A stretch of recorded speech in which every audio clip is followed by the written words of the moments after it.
what things would be like if we could continually work from home or anywhere or away from home.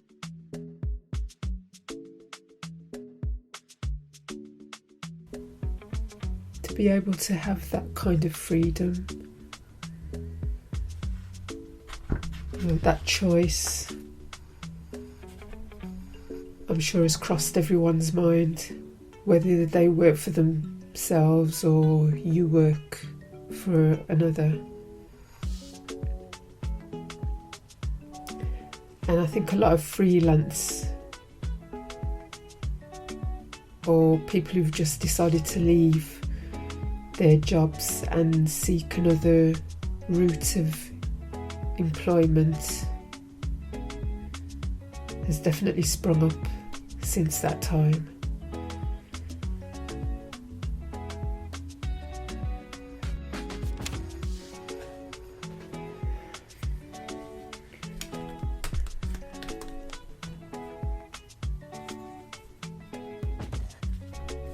So back to what I said earlier, it's about providing solutions for yourself, for your customer, mainly for your customer. So it's about providing solutions for your customer and for your environment, for your community, for those around you. How can you make a difference in the world? How can you add to making things better?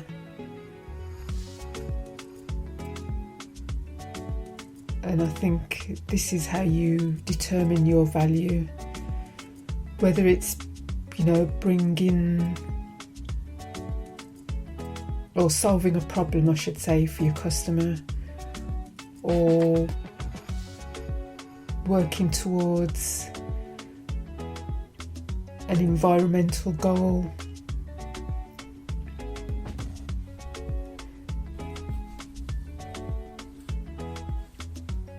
I think that creates the difference between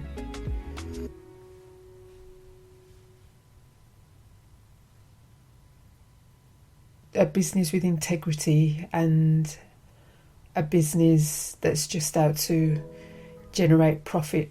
And not to get it twisted, that's what we're shown, that's what we're taught, that's what makes a great business, generating money and making lots of decisions. But at the end of the day, when it robs you of your peace of mind and your time and your energy, I think that's why things such as collaborations have been so successful since lockdown, and more and more smaller enterprises are seeing the value of sharing knowledge with one another and then bringing that to the wider community or customer base.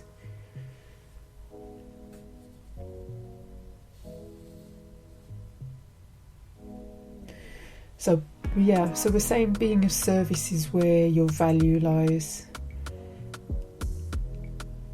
So we're looking at how do we do this?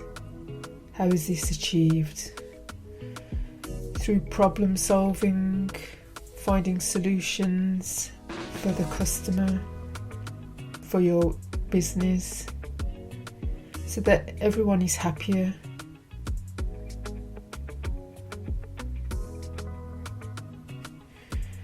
And then everyone is able to gain what they need.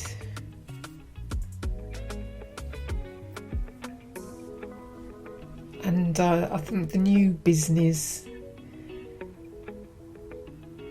these days, or what we should be aiming for, is happiness over money.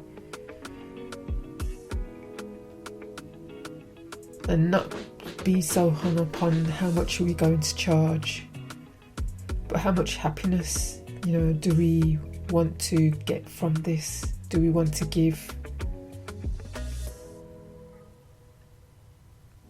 And just being more realistic as well, that what we plan for our business and what our client wants may not work well together, may not be realistic. We're selling a service or a product. We have to accept that the customer may not appreciate where we're coming from. And then you have to start thinking about, can you put a price on your creativity, on your ideas? When you're able to come to terms with this dilemma and accept this, that this is an exchange, a process, I think there'll be more peace. You'll have more peace.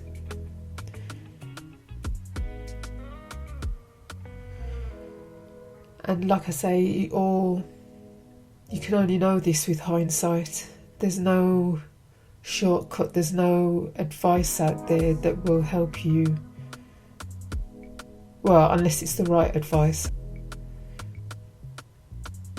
The only way through this is to do this.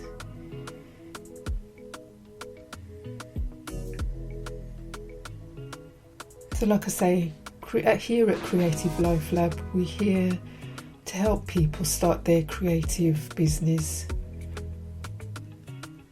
and we focus online.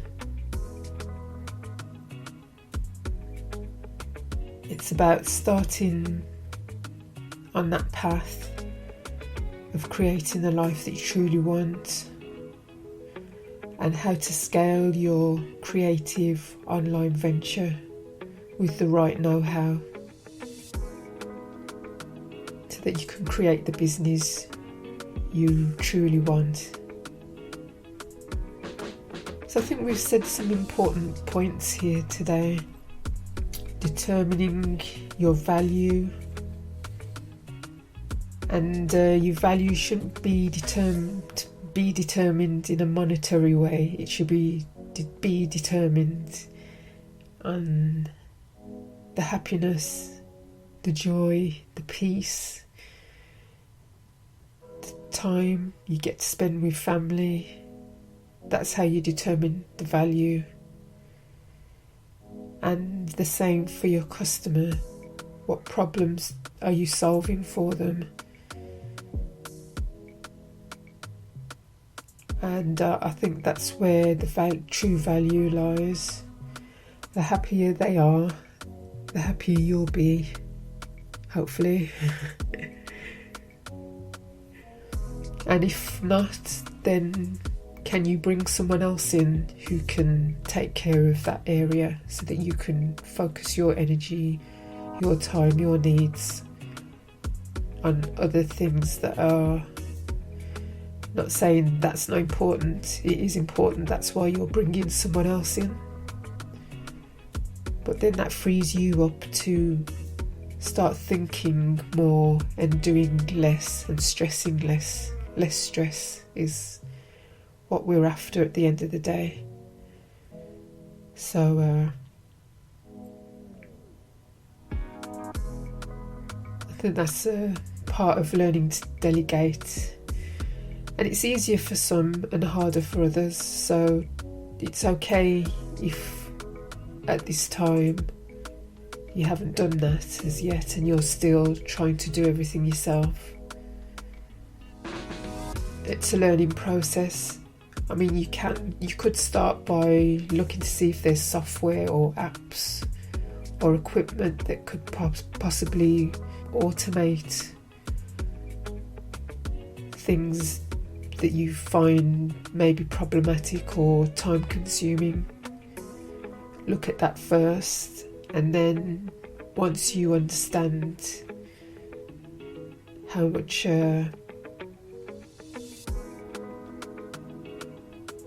time can be given back to you, then you can start to think about actually employing or working alongside someone who can do that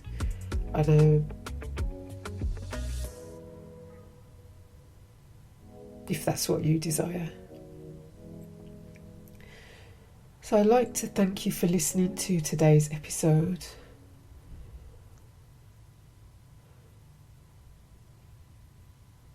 Like I say, we aim to take you through the steps needed to set up your online business, how to utilise your skills and your time so that you can scale up and gain new customers and you can have the life,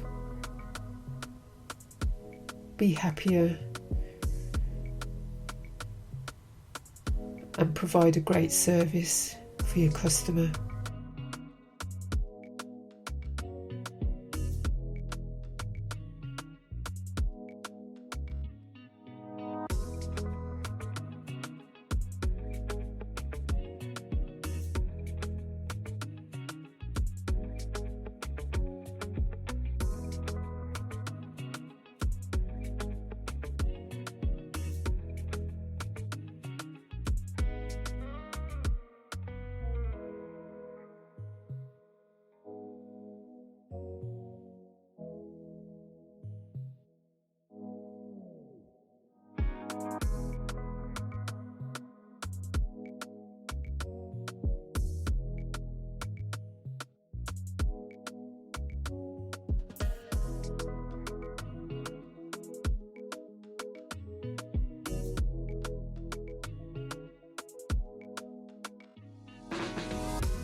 So welcome to Creative Life Lab.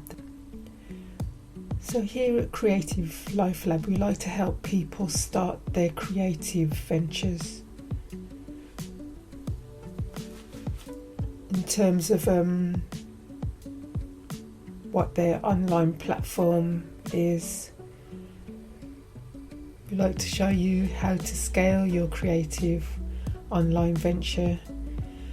With the right know-how, you can create the business you truly want.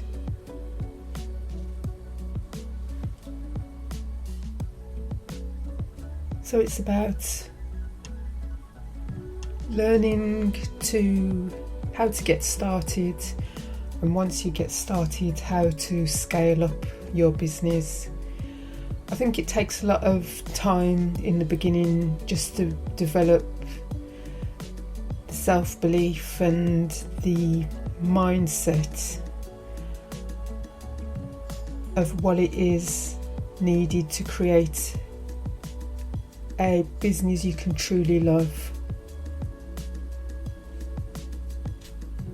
Not what you're good at or wanting to be successful in, but something you can truly love and appreciate.